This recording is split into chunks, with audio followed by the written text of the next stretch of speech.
El Fondo Monetario Internacional y el Banco Mundial son dos organizaciones creadas durante los acuerdos de Bretton Woods en 1944. En la actualidad, ambas existen con el fin último de mejorar la calidad de vida de los países miembros de cada institución.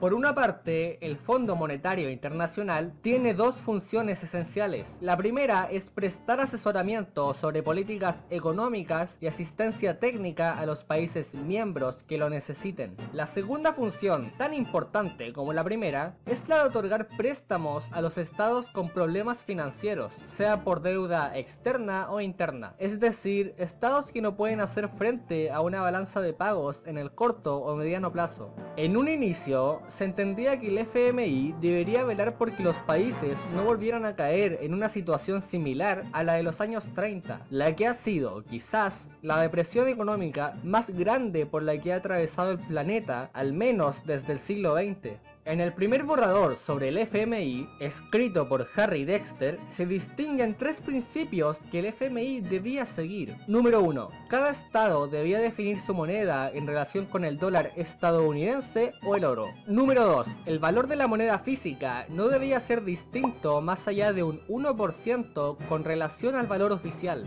Número 3. Cada estado miembro debía obedecer a este principio con el fin de velar por el equilibrio en la balanza de pagos. Los recursos del FMI provienen fundamentalmente de las cuotas que aportan los países miembros, estableciéndose siempre una cuota inicial al momento en el que el Estado se integra a la organización. Esta cuota se calcula como el promedio ponderado del PIB, lo que es el 50%, el grado de apertura el 30%, la variabilidad económica 15% y las reservas internacionales un 5%.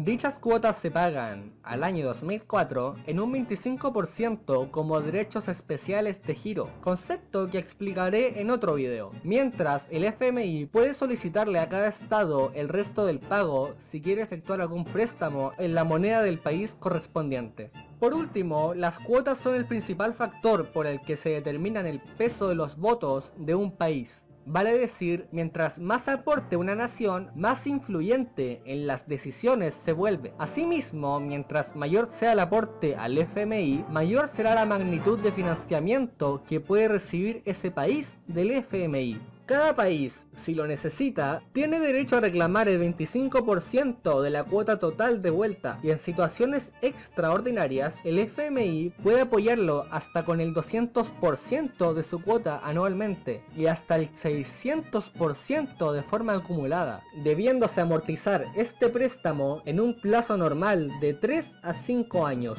La autoridad máxima es la Junta de Gobernadores, la cual está compuesta por representantes acordados por bloques de países, como se puede apreciar en este mapa. Sin embargo, la gestión cotidiana es delegada a un director ejecutivo, quien se podría decir vela por los 189 países integrantes. En la actualidad, la directora ejecutiva es Christine Lagarde, europea, al igual que la mayoría de los directores en la historia. Ahora, ¿cuáles son las críticas y problemas del FMI? La mayoría de las decisiones se toman por una mayoría calificada, o sea, un 70%. Sin embargo, existen muchas otras que requieren de una mayoría cualificada, es decir, un 85% de los votos. Y como Estados Unidos posee un 16,74% de estos, se le otorga un poder de veto. Entiéndase, depende en una enorme medida de los intereses de este país si se llevan a cabo las reformas más importantes del FMI.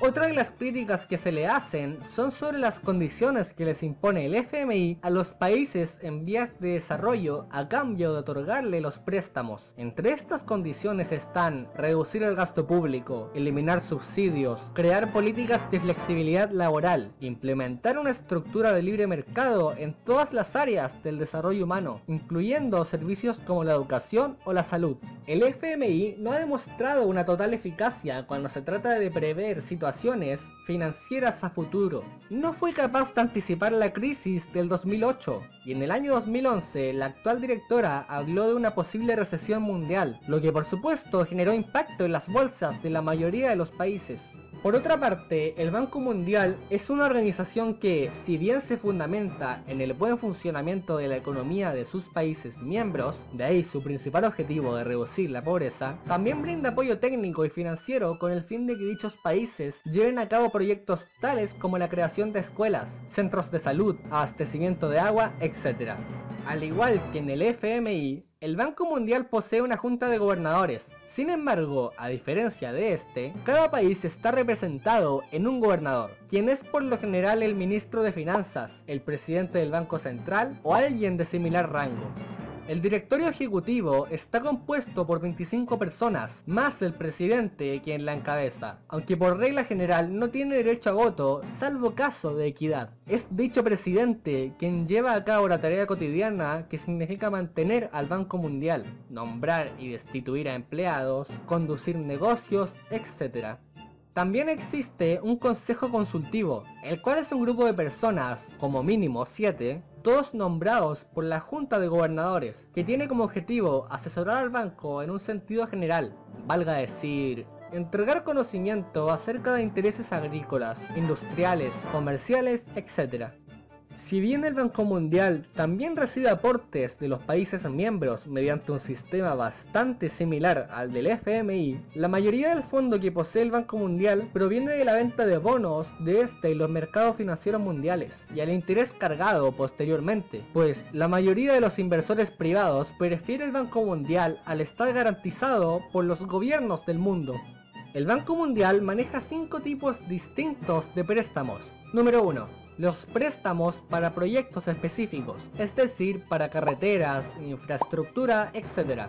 2. Préstamos sectoriales, o sea, que se preocupan de un sector específico de la economía de un país, la agricultura o la minería, por ejemplo.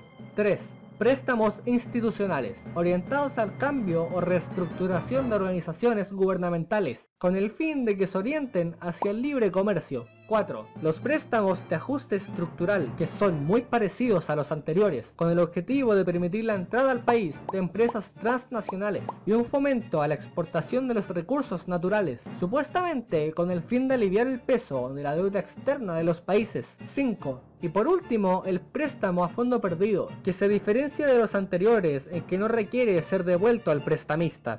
Las críticas que se le hacen al Banco Mundial son variadas. Una de ellas corresponde al financiamiento de proyectos con masivo daño ambiental en países subdesarrollados, además de favorecer la instalación de industrias contaminantes de países desarrollados en países en desarrollo. El Banco Mundial ha prestado dinero a gobiernos que violan permanentemente los derechos humanos de sus habitantes. Algún ejemplo de esto son el caso de Chile, Filipinas o Indonesia. Además de esto, se habla de un desfavorecimiento hacia los pequeños agricultores, dado el aporte a cultivos industriales de mayor magnitud.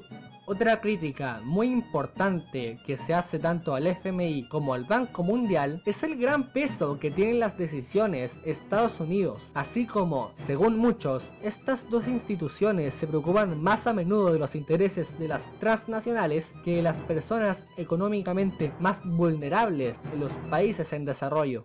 Si tienes algún concepto que quieras entender, puedes dejármelo abajo en los comentarios. Muchas gracias por ver.